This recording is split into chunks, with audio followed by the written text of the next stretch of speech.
Kid, what are you doing? The voice cracked, a broken plea in the dim light. I knew what I was doing. Mom said not to waste water.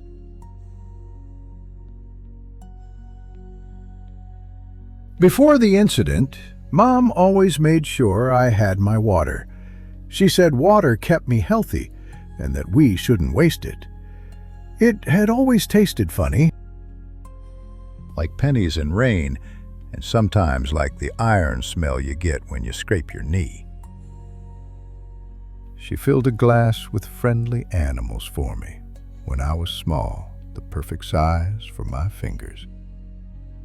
When I grew, the animals went away, and the glass turned into a plain cup because Mom said big girls drink from plain cups. She smiled when she said that, like she was proud. We ate in my room at the bottom of the house, watching the floorboards, counting the knots. That was dinner. I asked once what was upstairs, and Mom said the outside had nothing but monsters. She was brave to go out every day to get food. She said it was dangerous. Maybe that was why she always carried the thing that goes pop. I heard it one night, and then the scream.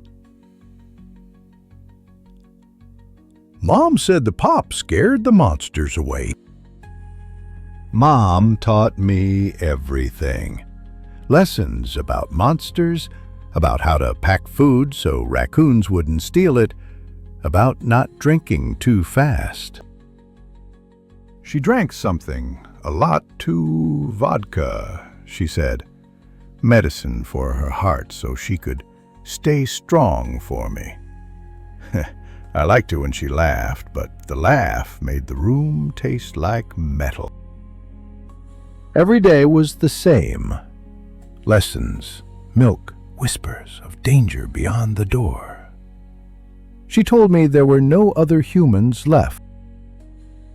We were the last because monsters had eaten them. I believed her because Mom was always right. Then, the night the monsters came. It was a Thursday evening. I was in the bed under the low ceiling when the screaming began. The pop sounded like wind knocking on the old pipes. And then there was a different sound, soft and human.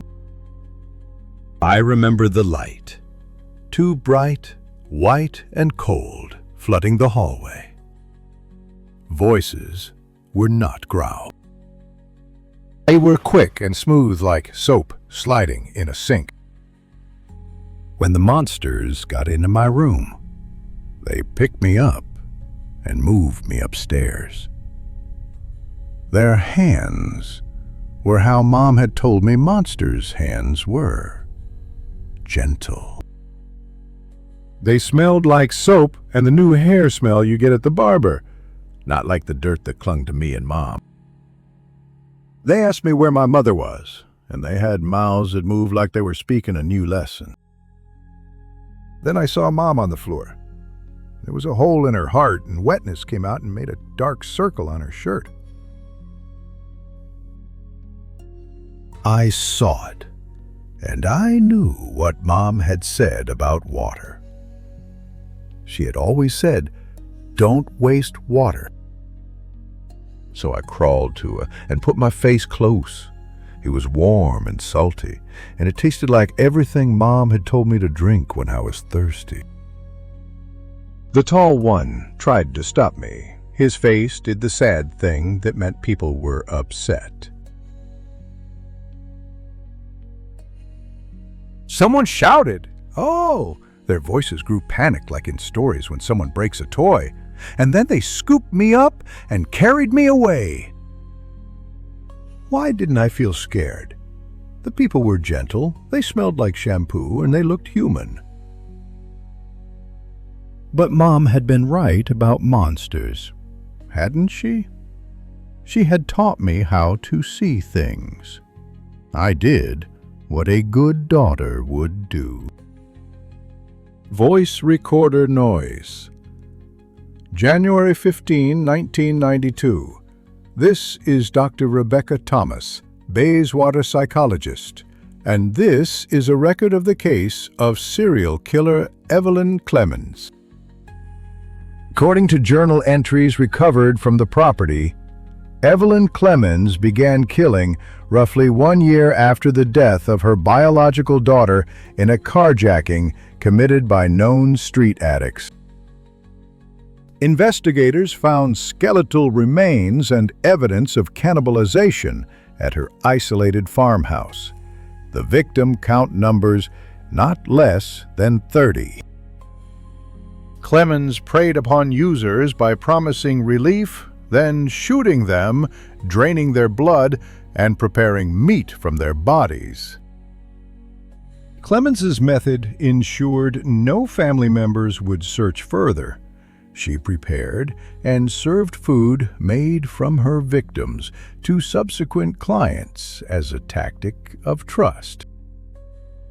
Of greatest concern is the admission that the child was fed blood and taught to believe it was water.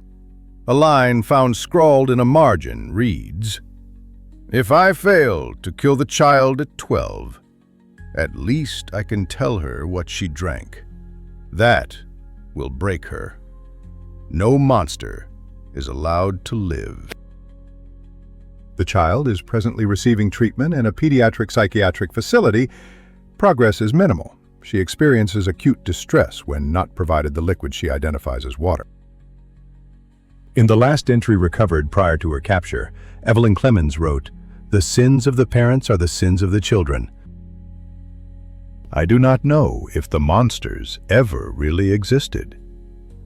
I only know what Mom taught me. Do not waste water.